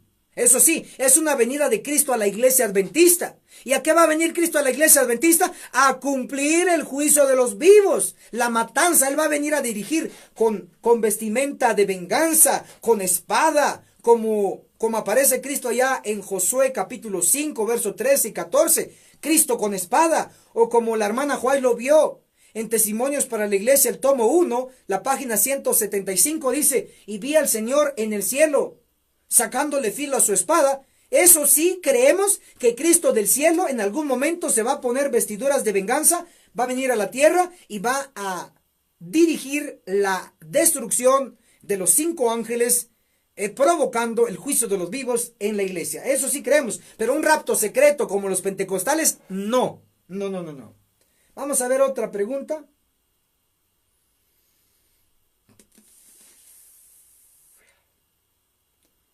Dice, por favor explique Primera de Tesalonicenses 4, 16 y 17. Porque entiendo que eso será un solo evento y según entiendo, usted creo que dijo que un grupo resucitará antes, y si es antes, ¿dónde estarán? Ok, hermana, esto ya lo expliqué. La resurrección general de Primera de Tesalonicenses 4, 16 y 17, en esa resurrección no van a resucitar los adventistas fieles, sino que los adventistas fieles van a resucitar antes de esta resurrección. Eso se llama resurrección especial, está en Daniel 12, versículo 2, donde van a resucitar buenos y van a resucitar malos juntos. Los buenos son adventistas fieles, que murieron bajo el mensaje del tercer ángel, y los malos son los que crucificaron a Jesús, que tienen que levantarse para ver venir a Jesús, porque Jesús les prometió al sumo sacerdote que lo iba a ver venir en las nubes en la segunda venida. Entonces, si quiere más detalles, le recomiendo que vaya a mi canal de YouTube, Ministro Enoch Martín. Allí aparece la resurrección de Elena G. de White antes de la segunda venida, y ahí explico Daniel 12:2. Apunten, Ministro Enoch Martín, allá en YouTube, lo localiza. La resurrección de Elena G. de White, explico la resurrección de todos los adventistas del séptimo día antes de la segunda venida. Contesto otras preguntas, vamos a ver. Dice, hermano, sobre la herencia de Daniel. Si yo no contesto rápido su pregunta, repítala otra vez, por favor. Sobre su herencia sobre herencia de Daniel, ¿dónde ubicamos el sacar a los judíos físicamente de su territorio? ¿Bajo qué evento? Muy buena pregunta. Ojo, los judíos modernos, ahora, los judíos que están en la Tierra Santa, los descendientes de los judíos que mataron a Jesús, están hoy en el país que se llama Estado de Israel. Esos judíos, Dios los va a sacar de ahí porque no son su pueblo, por más que tengan sangre judía. Dios dice, estos no son mi pueblo. ¿Por qué? Porque rechazaron y crucificaron a Jesús y todavía no lo aceptan. Entonces los judíos que están ahora en la tierra de Israel, Dios los va a sacar con la tercera guerra mundial. Hoy sábado expliqué la tercera guerra mundial. Aquí en mi muro, en Facebook, en Enoch Marshalls, encuentra el tema de la tercera guerra mundial. Aquí abajito está, y si no, lo va a localizar en YouTube. Suscríbase en mi canal, Ministro Enoch Martín, y va a llegarle una notificación cuando yo suba en YouTube el video de la tercera guerra mundial. Pero sí, entonces Dios va a quitar de los que están ocupando hoy la tierra de Israel, esos judíos Dios los quita con una guerra, la tercera guerra mundial, y la tierra va a quedar limpia. Cuando esté limpia la tierra de los judíos ateos de Jesús, y cuando quite a los árabes ahí a través de esa guerra, entonces la tierra queda limpia y se cumple la resurrección de Ezequiel 37 y se cumple la resurrección de Daniel 12, versículo 13,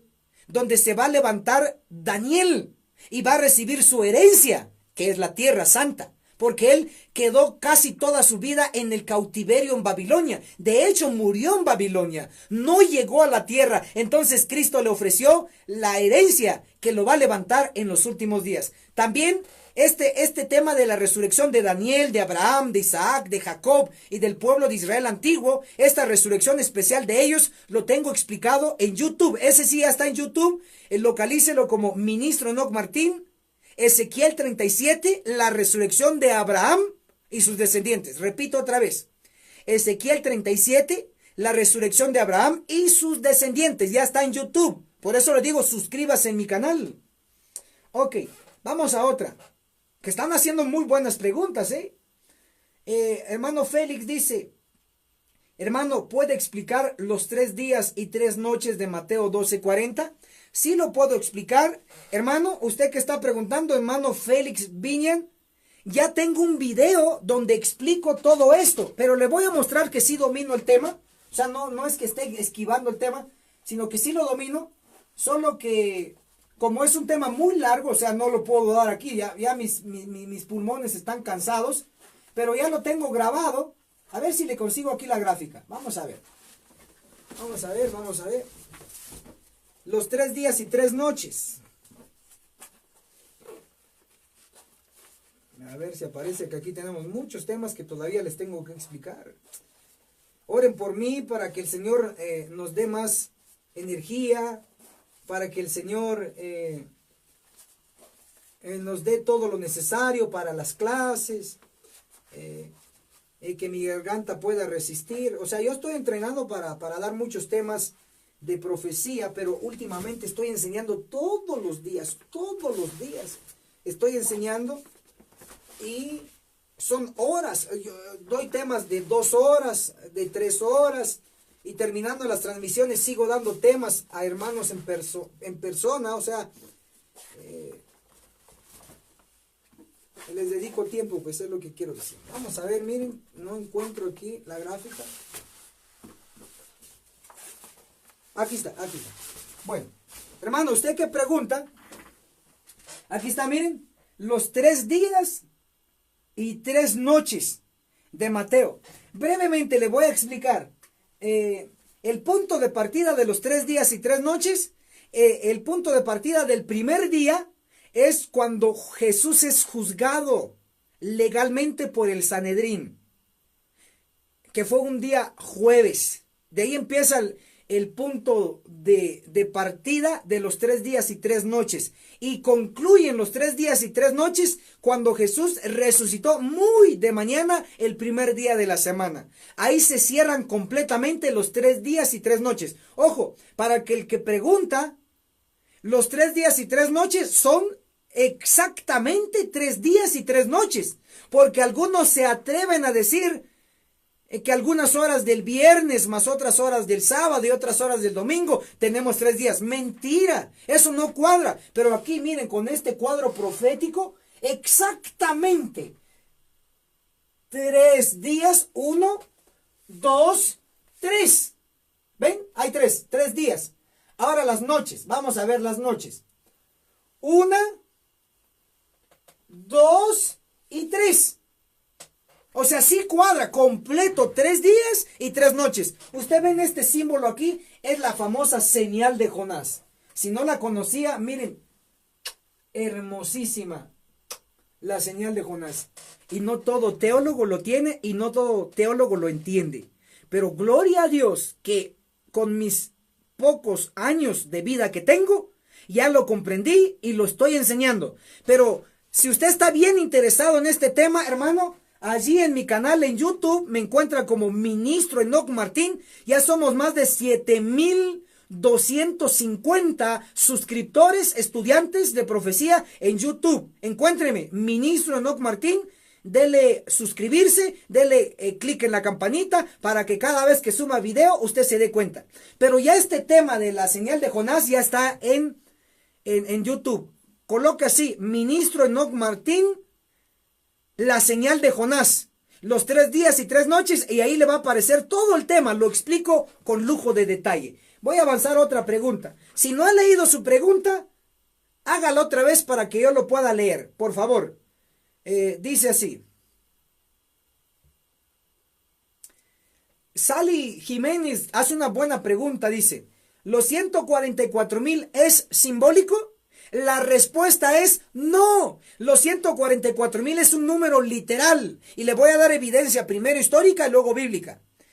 Los 144,000, los pioneros, los fundadores de la iglesia adventista, me refiero a Elena de White, Jaime White, aún Urias Smith, el que escribió el libro Daniel y Apocalipsis, Urias Smith, que era experto en profecía, Urias Smith, José Bates, son puros fundadores y pioneros de la iglesia adventista. Todos ellos creían que el número 144,000 de Apocalipsis 7:4 es un número literal. El propio Urias Smith enseñó y dijo, señores, si los 144,000 fuera un número simbólico, no dijera 144,000 en número, diría, y vi una multitud que nadie podía contar. Entonces sí sería algo incontable. Sin embargo, Urias Smith, Elena de White, como profetisa, enseñaron, en este caso Elena de White, enseñó directamente que los 144,000 es un número contable. En Primeros Escritos, página 15, dice, los 144,000 en number, o sea, en número, santos vivientes. Aquí tengo yo un libro histórico, que no todos lo tienen, pero tengo el privilegio de tenerlo para la enseñanza.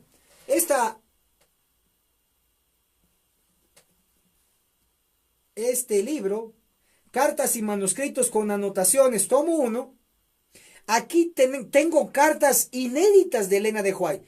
El primer escrito impreso de Elena de White fue publicado en un periódico milerita llamado La Estrella de la Mañana. Allí Elena de White publicó la primera visión donde habló de los 144,000 y Elena de White menciona que son 144,000 en número, es decir, algo contable, porque un número se puede contar, un número no es simbólico. En resumen, Apocalipsis capítulo 7, el versículo 4 dice, y oí el número de los sellados, 144,000, un número se puede contar. Pero, por ejemplo, en Apocalipsis 20 tenemos otro número, que son los 1000 años. Los 1000 años, hermanos y hermanas, ¿son literales o son simbólicos? Todo adventista del séptimo día sabe que defendemos que los 1000 años de Apocalipsis 20 no son simbólicos, sino que son literales. ¿Cómo es posible que Apocalipsis 20, que está rodeado de el dragón, la serpiente, que el dragón y la serpiente es simbólico? Luego dice, el dragón y la serpiente será atado 1000 años. Entonces tenemos simbólico, el dragón y la serpiente, y 1000 años literal. ¿Cómo es posible que podemos hacer una mezcla en Apocalipsis 20 con el dragón, la serpiente, simbólico, y los 1000 años literal? Ahí sí aceptamos que puede haber mezcla de simbólico y literal. ¿Y cómo es que no se acepta que Apocalipsis 7, versículo 4, habla de un número literal? 144,000. Definitivamente, todo este tema que es tan importante, tengo también otro estudio que resuelve no solo su pregunta, sino que todo el tema de los 144,000. Apocalipsis 7, tenemos dos grupos. Apocalipsis 7, 1, 4, los 144,000. Apocalipsis 7, 9, la gran multitud. Los 144,000 son de Israel, es decir, de la iglesia adventista. La gran multitud de todas las naciones, es decir, del mundo. Entonces, este tema explicado con lujo de detalle, lo tengo en mi canal en YouTube, me localiza como Ministro Enoc Martín, la lección que se titula El pueblo sellado. Coloque Ministro Enoc Martín, el pueblo sellado. Y allí es donde explico todo el tema con lujo de detalles de los 144,000. Doy evidencia de los pioneros, doy evidencia de la Biblia, doy evidencia del espíritu de profecía. Y si fuera poco, doy evidencia de pastores adventistas de hoy, modernos, como Doc Batchelor, pastor adventista de la iglesia adventista allá en Estados Unidos. Doc Batchelor enseña también que los 144,000 es un número literal.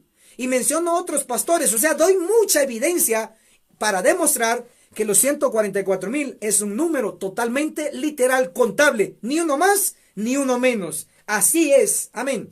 Vamos a ver otras preguntas. Si no leo su pregunta, por favor, escríbalo nuevamente.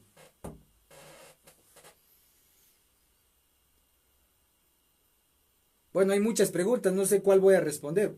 Llevo un orden. Vamos a ver aquí.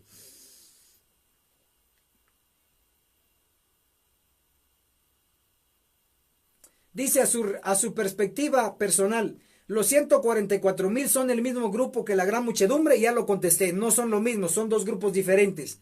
Los 144,000 son del Israel. Apocalipsis 7:4, y oí el número de los sellados de todos los hijos de Israel. Israel, símbolo de la iglesia adventista, o sea, son adventistas. Y la gran multitud, la muchedumbre de Apocalipsis 7:9, no es de Israel, sino que dice: después vi una gran multitud que nadie podía contar, de toda nación, tribu, lengua y pueblo. Ojo, no viene de Israel, sino de toda nación. Entonces son dos grupos diferentes de dos lugares diferentes. El primero, 144,000 de Israel, es decir, de la iglesia adventista, y el segundo grupo de todas las naciones, es decir, del mundo, totalmente diferentes. Además, el primer grupo se puede contar y el segundo grupo no se puede contar porque son muchos. El primer grupo, 144,000, no tiene palmas en sus manos, y la gran multitud de Apocalipsis 7:9 sí tiene palmas en su mano. Así que hay mucha diferencia. Además, el que representa a los 144,000 es Elías, porque Elías fue israelita, y el que representa a la gran multitud es Enoc, porque Enoc no fue israelita. Y la hermana Juay vio a Enoc en uno de los planetas con una palma en su mano, igual que la gran multitud. Así que son dos grupos totalmente diferentes. Usted y yo solo podemos ser del primero, 144,000, no del segundo, porque no estamos en el mundo. Ok, vamos a ver.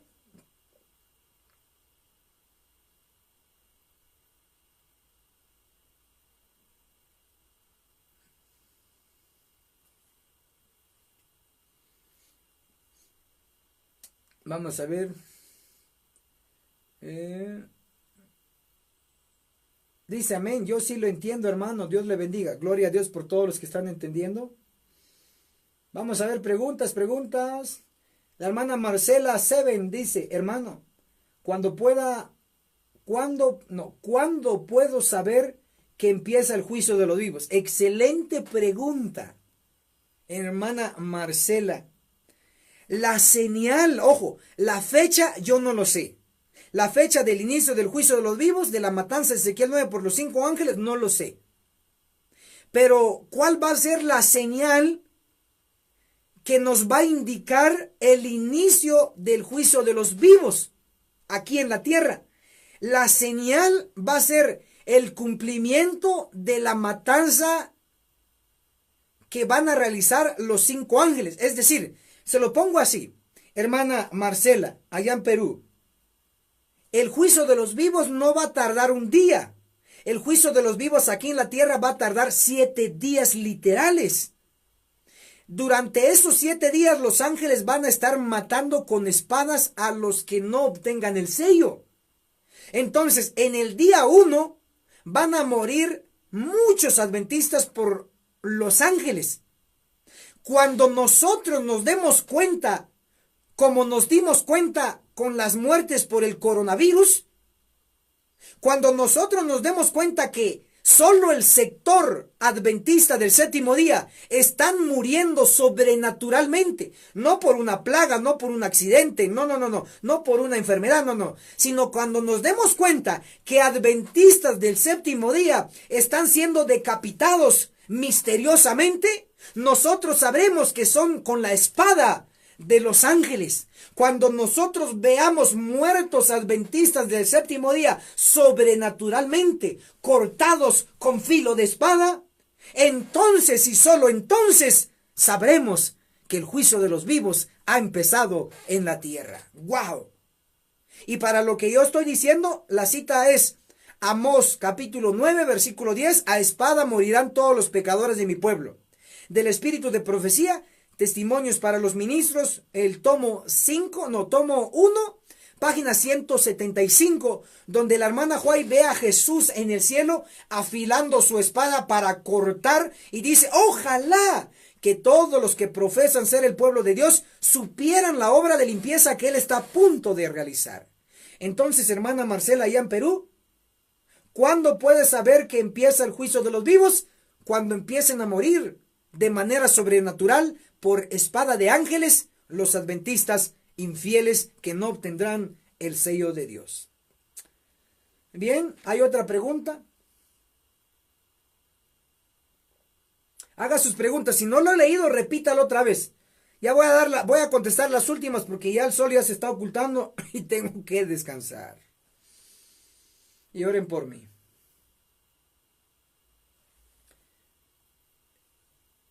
Dice Andy Quinn, según Sofonías 2 del 1 al 2, congregaos, congregaos, nación no deseada, congrega a la nación judía para la ira de Dios. Es cierto, Sofonías capítulo 2, del 1 al 4, inclusive el 5 y el 6, están hablando de la congregación de todos los judíos que se reunieron específicamente. Sofonías 2.1 se cumplió, hermana Andy, se cumplió en 1948, cuando todos los judíos de Europa y de otras partes del mundo se empezaron a congregar en el Medio Oriente y fundaron el país que se llama el Estado de Israel. Muy bien, eso ya se cumplió. Dice, hermano Lucho Núñez, buenas noches, hermano, quiero saber más sobre el alfa y la omega del Cordero de Dios que está escrito en Apocalipsis de la Biblia. Ojo, el alfa en griego es la primera letra del abecedario y la omega la última letra del abecedario. Entonces, alfa significa principio y la omega final. Y según Apocalipsis, la perspectiva que presenta, Cristo dice, yo soy el alfa. En otras palabras, Él es el principio. Y yo soy la omega. En otras palabras, Él es el final. Todo empieza con Cristo y todo termina con Cristo. Cristo fue el que empezó a crear la tierra y es Cristo el que finalmente purificará esta tierra vieja, la destruirá, la eliminará para hacer una nueva. Por eso es el alfa y la omega. Claro, tiene otras aplicaciones, pero hoy por ahí lo explico. ¿Qué más? ¿Qué más? ¿Qué más? Vamos a ver. Hermano, si le es posible, por favor, repetir la señal de Jonás. Bueno, lo localiza en mi canal, en YouTube, Ministro Enoc Martín. Va a colocar ahí la señal de Jonás, los 3 días y 3 noches. Ahí lo va a encontrar en YouTube. Ok, ¿qué más? ¿La gran muchedumbre va a ser salva? Sí. La muchedumbre que nadie va a poder contar de Apocalipsis 7:9, sí. Son los salvados que van a traer los 144,000 en el tiempo del fuerte pregón. Cuando se anuncia el último mensaje al mundo, se trae la gran multitud y se van a salvar. Amén. Dice, gracias hermano, muy claro, bendiciones para servirle. Dice Emilce Raquel, hermano, ¿qué pasará con los niños hijos de impíos en la segunda venida de Cristo? ¿Qué va a pasar? Si los hijos de los impíos son impíos, pues van a morir con el resplandor de su venida. Pero si los hijos de los impíos escuchan el mensaje de los 144,000 y empiezan a guardar el sábado, la ley de Dios, la reforma por salud y empiezan a reformarse, claro que se van a poder salvar. Pero si los hijos de los impíos son también impíos y no hay ningún cambio, pues van a morir. O antes de la segunda venida o en la segunda venida de Cristo, con el resplandor de su venida. Impíos del mundo. Porque los hijos de los impíos dentro de la iglesia van a morir en Ezequiel 9. Por eso Ezequiel 9 versículo 6 dice, matad viejos, jóvenes, vírgenes, niños. Esos niños pueden ser los hijos de impíos dentro de la iglesia, porque se han infiltrado.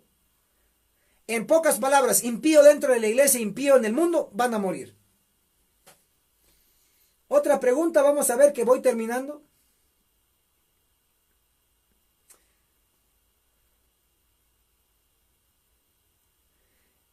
Dice Jean-Marc Nicolás, hermano, una pregunta. Hábleme de un adventista descarriado que fue bautizado pero ya no está congregado. ¿También pasa por Ezequiel 9? Interesante pregunta, buenísima pregunta. Noten esto. En Mateo capítulo 10, versículo 5 y versículo 6 dice Jesús, no lo digo yo, lo dice Jesús. Manda a sus discípulos y les dice, id. Dice, no paséis por caminos de samaritanos, o sea que no vaya a los paganos. Y luego dice, mas id primeramente a las ovejas perdidas de la casa de Israel. Oído esto. En Lucas capítulo 15 hay 3 clases de perdidos. El perdido número 1 es la oveja. El perdido número 2 es la moneda. El perdido número 3 es el hijo pródigo. El que usted conoce más es el pródigo, pero desconocen los primeros 2. El primer perdido es la oveja. La oveja está perdida y no puede regresar a casa, porque una ovejita literalmente, si se pierde en la montaña, no sabe regresar al redil solita. Tiene que ir el pastor y buscarla y traerlo al redil. Pero si llevamos un perro en la montaña y lo perdemos allí, el perro va a llegar en un par de horas a la casa, porque un perro puede rastrear y llegar a la casa. Pero una ovejita perdida no llega nunca al redil, no puede. Tal vez quiere, pero no puede. Entonces tiene que ir el pastor y buscarla. Entonces, en este caso, el adventista descarriado que está en el mundo, que fue un tiempo adventista y está ahora en el mundo borracho, trabajando en sábado, teniendo 2, 3 mujeres, etcétera, en los prostíbulos. O sea, está un adventista ya perdido. Ese adventista es la oveja perdida. La función de los pastores, allí se deben de ganar los diezmos. Sin embargo, los pastores se andan consumiendo los diezmos y no están haciendo su trabajo. ¿Dónde están ahora en la cuarentena? Yo no veo un montón de pastores o todos los pastores de la iglesia adventista que estén transmitiendo día y noche, porque ellos están ganando siempre su sueldo. ¿Dónde están los pastores? ¿No les importa las ovejas? Yo tengo ovejas, pero las ovejitas los estoy cuidando en todas estas transmisiones. Hermanos queridos de Guatemala y del resto del mundo, donde tenemos ovejas bajo nuestra responsabilidad, los cuidamos todos los días con transmisiones. Hoy sábado, que ya entró la noche, empezamos desde las 9 de la mañana y hasta la hora de este momento, seguimos enseñando. Estoy cumpliendo como ministro, como pastor, el cuidar a las ovejas. Pero ¿dónde está el montón de pastores que reciben el sueldo de parte de la conferencia general? ¿Dónde están? Y ustedes ahí todos ciegos, todos mudos. No decimos nada. Siguen dando su diezmo, su ofrenda. Lléveselo, pastor. Ahí va. Señores, piensen. ¿Dónde está hoy la verdad presente? ¿Dónde? ¿Quién les está dando el alimento a tiempo? Si ellos le dan el alimento a tiempo, den sus diezmos allá. De todos modos son ricos.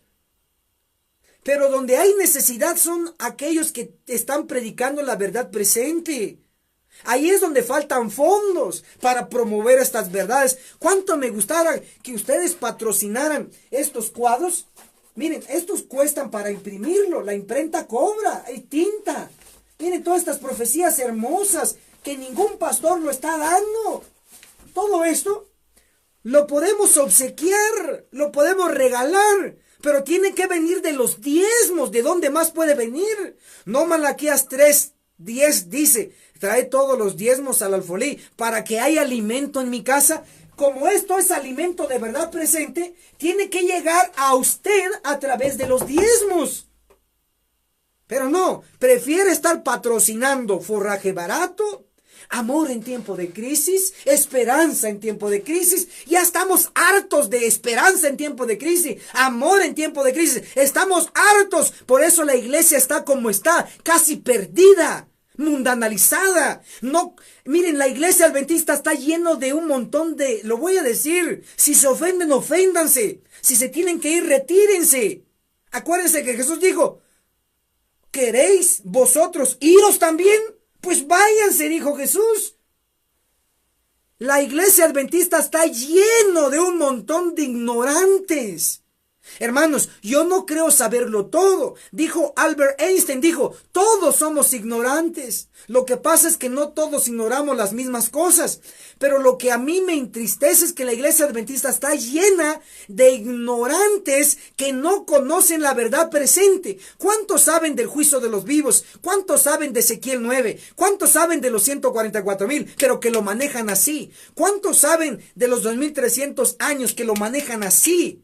Que empezó en el 457 antes de Cristo y terminó su primer bloque en el año 34, las 70 semanas o 490 años, y que su línea final concluyó en 1844, el 22 de octubre, que fue martes. ¿Quiénes manejan así la profecía?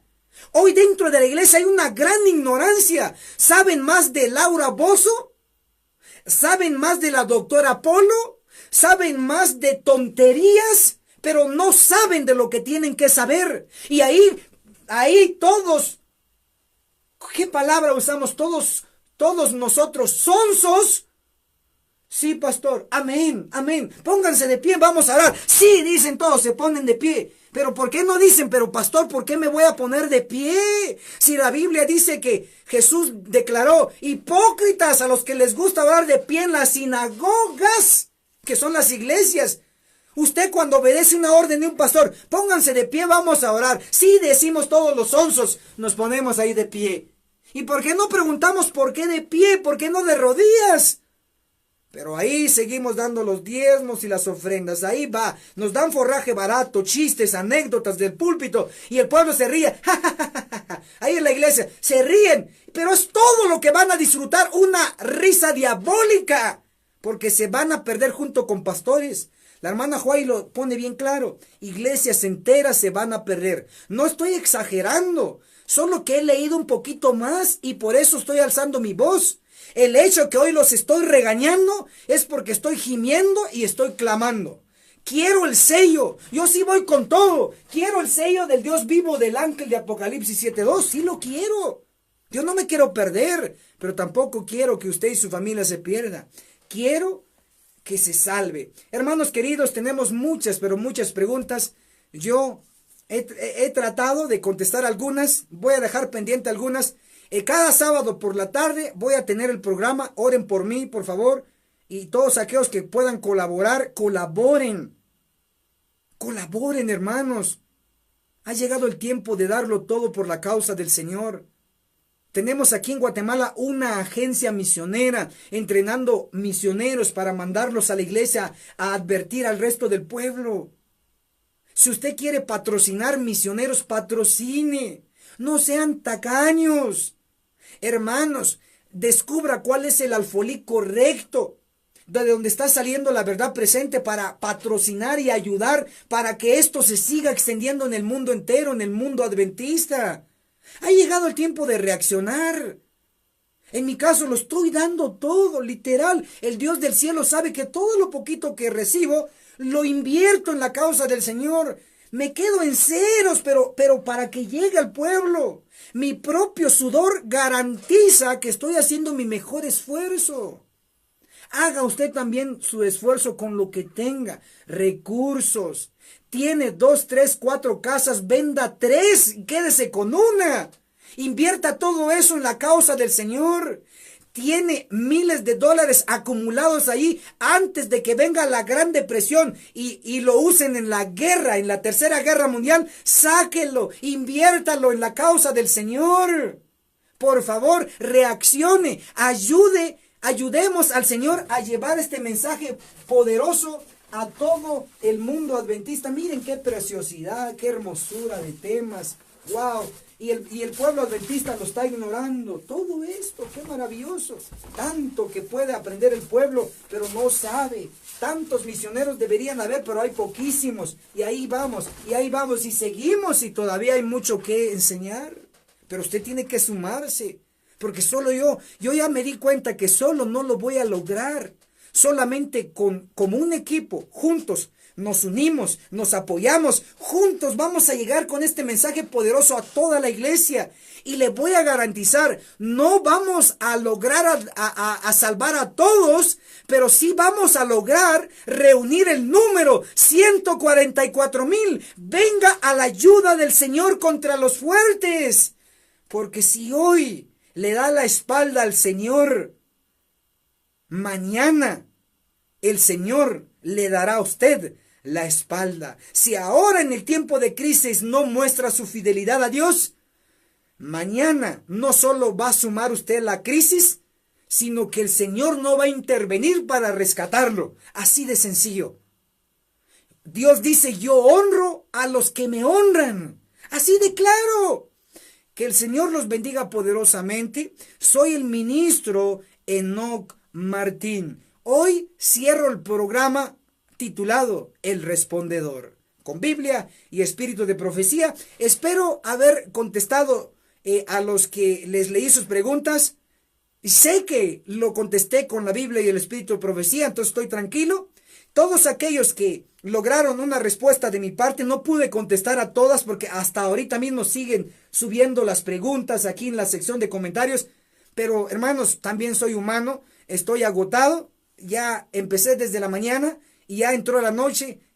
Creo que no debo de abusar más de mi propio cuerpo. Oren por mí, que yo oro por ustedes. Estoy en contacto. A todos aquellos que están pidiendo mi número de teléfono, mi número de WhatsApp, se los voy a dar. Apúntenlo, mi número de WhatsApp personal para luego atenderlo, o quiere contactarse conmigo en asuntos de negocios del Señor, en asuntos de obra misionera, en asuntos de invertir en la obra del Señor. Estamos para servirles. Apunte ahí para los que están pidiendo mi número de WhatsApp. Primero es el signo más, el área 502. Por favor, apúntenlo ahí, ayúdenme. El signo más, el área 502, el número 42 29 77 86. Repito una vez más para todos los que lo están solicitando. Mi número de WhatsApp personal, ministro Enoc Martín, el signo más, el área 502 42 29 77 86. Ese es mi número de WhatsApp personal. En el momento adecuado lo voy a atender, quizá para resolver alguna inquietud que tenga todavía, o para hablar de obra misionera, para invertir en la obra misionera en favor de la Iglesia Adventista del Séptimo Día, la bendita Iglesia Adventista del Séptimo Día. Que el Señor los bendiga poderosamente. Mañana vamos a estar transmitiendo el tema de salud, y si Dios lo permite, alguno de profecía, pero de seguro de salud. Esté pendiente de nuestras transmisiones, o en la mañana o en la tarde. Esté pendiente, esté pendiente. Si Dios nos lo permite, estaremos en contacto. Abrazos. Y si quiere dar sus últimos comentarios, hágalo. Y que el Señor los bendiga. Recuerde también ver no solo este video, si no lo vio completo, sino que vea nuestros otros videos. Está en YouTube y también los puede compartir. Y juntos seguiremos haciendo obra misionera. Hasta la próxima. Bendiciones. Chao.